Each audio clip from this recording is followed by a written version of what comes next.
அன்று ஷட்டிலா ஏகாதசி, தை மாத தேய்பிறை ஏகாதசி. அன்னதானத்தின் பெருமையை விளக்கும் ஷட்டிலா ஏகாதசி. எள் சேர்த்து அன்னதானம் செய்தால் அனைத்து வளங்களும் பெருகும். ஷட்டிலா ஏகாதசி கதை. பெண் ஒருத்தி மோட்சலோகம் செல்லும் வரம் பெற்றாள். அதுவும் அவளின் உடலோடு. ஐம்பூதங்களால் ஆன இந்த மனித உடலோடு மோட்சலோகத்திற்கு செல்ல எவ்வளவு பாக்கியம் செய்திருக்க வேண்டும். அங்கு அத்தனை வசதிகளும் இருந்தன. தங்குவதற்கு பெரிய அரண்மனை, பணி செய்ய சேவகர்கள், தங்கமும் வைரமும் அங்கே கொட்டி கிடந்தன. ஆனாலும் அவளுக்கு ஒரு பெரும் குறை இருந்தது. அவள் பசியார உணவு ஏதும் அங்கில்லை. பசியால் வாட ஆரம்பித்தாள் அந்த பெண். பூலோகத்தில் வாழ்ந்தபோது தான் செய்த அத்தனை தான தர்மங்களை நினைத்து பார்த்தாள். மேற்கொண்ட விரதங்களை நினைத்து கொண்டாள். அத்தனை நியமங்களை கடைபிடித்தும் தான் இன்று இப்படி சொர்க்கத்தில் அல்லல் படுவது ஏன் என்று திகைத்தாள். அப்போது ஸ்ரீமன் நாராயணர் ஒரு துறவியின் வேடம் கொண்டு அங்கே வந்தார். உடனே அந்த பெண் அந்த துறவியின் பாதங்களில் விழுந்து வணங்கினார். அவரும் அவளை ஆசீர்வாதம் செய்தார். துறவியிடம் தனது துயரத்தை தெரிவித்தாள் அந்த பெண். ஐயா, மண்ணுலகில் நான் வாழ்ந்த தினங்களில் அனைத்து விரதத்தையும் கடைபிடித்தேன். பொன்னையும் மணியையும் தானமென எல்லோருக்கும் வழங்கினேன். அந்த புண்ணிய பலனாலேயே இந்த சொர்க்க வாழ்வில் புகுந்தேன் என்று இருமாந்திருந்தேன். ஆனால் இது பெருமை அல்ல, சாபம் என்று அறியாமல் இருந்து விட்டேன். இங்கு எனக்கு எல்லா வசதிகளும் இருந்தும் உண்ண உணவென்பது இல்லை. நான் இந்த உடலோடு இங்கு வரப்பெற்றிருக்கும் வாழ்வென்பது சாபம்தானா? எனக்கு ஏன் இந்த கீழ்நிலை? தாங்கள்தான் எனக்கு வழிகாட்ட வேண்டும் என்று வேண்டிக் கொண்டாள் அந்த பெண். மாய வேடதாரியான நாராயணரோ புன்னகையோடு அவளை பார்த்தார். பெண்ணே, உன் தர்மத்தின் பலனாகவும் விரத மகிமையினாலுமே மனித வாழ்வில் பெற்றற்கரிய பெரும் பேறு பெற்றாய். எனவே இதை சாபம் என கொள்ளலாகாது. ஆனால் நீ செய்ய மறந்த ஒரு தானமே உன்னை இந்த நிலைக்கு ஆளாக்கி இருக்கிறது. மண் உலகில் மிக பெரிய பிணி பசி பிணி. பிறந்த கணத்திலிருந்து இறக்கும் கணம் வரை ஒருவருக்கு பசி பிணி பீடித்தே இருக்கும். எந்த வசதியும் ஆடம்பரமும் இல்லாமல் கூட வாழ்ந்து விடலாம். ஆனால் பசிக்கு உணவில்லாமல் வாழ இயலாது. எனவேதான் பிறவிகளில் உயர் பிறப்பான மானுட பிறப்பில் பசி பிணி நீக்குதலே தலையாய தர்மமாக வேதங்கள் வகுத்துள்ளன.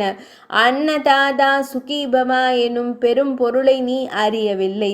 உண்டி கொடுத்தோர் உயிர் கொடுத்தோரே, நீ எத்தனை தானம் செய்த போதும் போதுமென்று சொல்லாது மனித மனம்.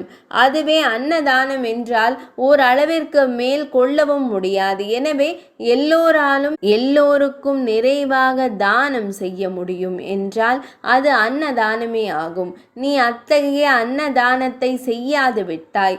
இத்தனைக்கும் உனக்கு அதன் மகிமையை உணர்த்த ஒரு துறவி உன் இல்லம் தேடி வந்தார். நினைவிருக்கிறதா என்று கேட்டார் நாராயணர்.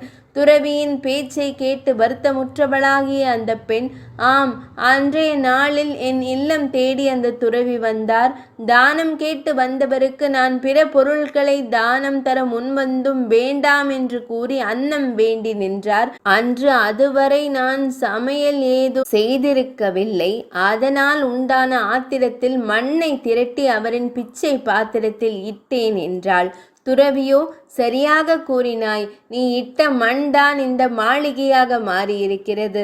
ஆனால் அவர் கேட்ட பசி தீர்க்கும் உணவு இங்கு இல்லை. அந்த பெண் தன் தவறை உணர்ந்து வருந்தினாள்.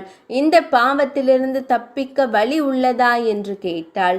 நல்லவளும் உத்தமியுமான அந்த பெண்ணின் பாவத்தை பொறுத்தருளிய பெருமாள் அவளுக்கு அருள் தர தீர்மானித்தார். பெண்ணே, மண்ணுலகில் பாவம் தீர்க்கும் விரதம் ஏகாதசி விரதம். அதில் ஒவ்வொரு விரதமும் ஒவ்வொரு பலன் தரும். குறிப்பாக தை மாதம் தேய்பிறையில் வரும் ஷட்டிலா ஏகாதசி விரதத்தை கடைபிடிக்க சகல பாவங்களும் நீங்கும். அன்றைய திதியில் விரதமிருந்து அன்னதானம் செய்ய அன்னத்திற்கு குறைவே வராது. பசிப்பிணி போக்கும் அருமருந்து ஷட்டிலா ஏகாதசி ஆகும். உன்னை பற்றி தகவல்கள் கேட்டு உன்னை தரிசிக்க தேவலோகத்திலிருந்து பெண்கள் வந்து கொண்டிருக்கிறார்கள். நீ அவர்களிடம் எப்படியாவது அவர்கள் மேற்கொண்ட ஷட்டிலா ஏகாதசி விரத பலன்களை கேட்டு பெற்றால் இந்த பிணி நீங்க பெறுவாய் என்று கூறி மறைந்தார் நாராயணர். வந்து வழிகாட்டியவர் அந்த நாராயணரே என்பதை அறிந்த அந்த பெண் தேவலோக பெண்கள் வரும் முன் உள் சென்று அறைக்குள் புகுந்து தாளிட்டு கொண்டாள். அவர்கள் வந்து இவள் தரிசனம் வேண்டினர். தனக்கு ஒரு நாள் ஷட்டிலா ஏகாதசி விரத பலனை தந்தால் நான் தரிசனம் தருகிறேன் என்று கூறினாள். வேறு வழியின்றி அவர்களும் ஒத்துக்கொள்ள அந்த புண்ணிய பலனை அவள் பெற்று தன் பசி பிணி போக்கிக் கொண்டாள்.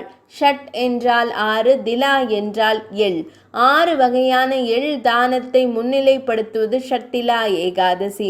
அதில் முக்கியமானது எள் சேர்த்து செய்யப்பட்ட அன்னத்தை தானம் செய்வது.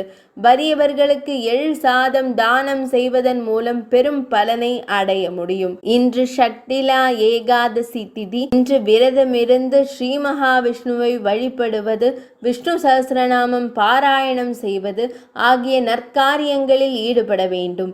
மேலும் இந்த நாளில் எளியவர்களுக்கு அன்னதானம் செய்தால் முன் செய்த பாவங்கள் நீங்கி காலமெல்லாம் பசிப்பிணி இல்லாத வாழ்வை பெறலாம் என்கின்றன சாஸ்திரங்கள். ஷட்டிலா ஏகாதசி கதை நிறைவடைந்தது.